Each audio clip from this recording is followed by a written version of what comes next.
You know, to be a covenant breaker is a really horrible thing. You know, it's not a small thing. When we speak about generational curses and things like that, we don't understand that generational curses usually start with a covenant being broken. And that's not a small thing. When you look up the definition of a covenant, it's a contract, right? It's an agreement. And what I've learned is that all things that we see come from what's unseen, right? To bind or to come into a contract is a spiritual thing. It's a spiritual thing.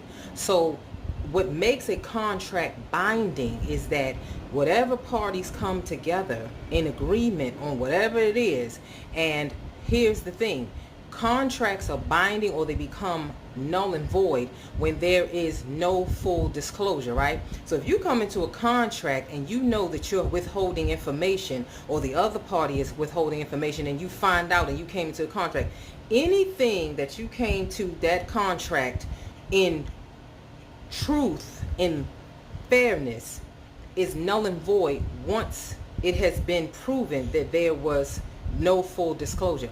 If your contract is without full disclosure, your contract is null and void. So when we think about that, we think about it in terms of spirituality too, right?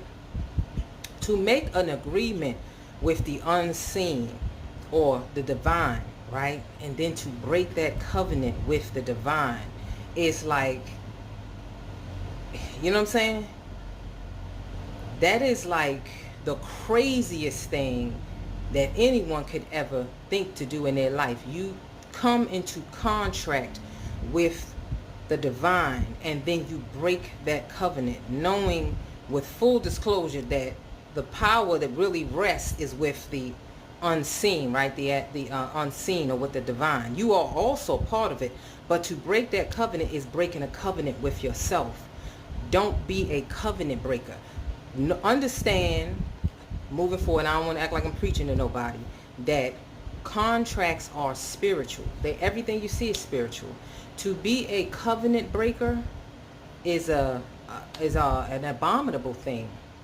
If you say that you are coming into contract with someone and in agreement with someone for something and you are withholding information, that is that can be to your detriment, and it can wreak profound repercussions throughout one's bloodline, depending on what that deal breaker is. So watch that with the covenant breaking.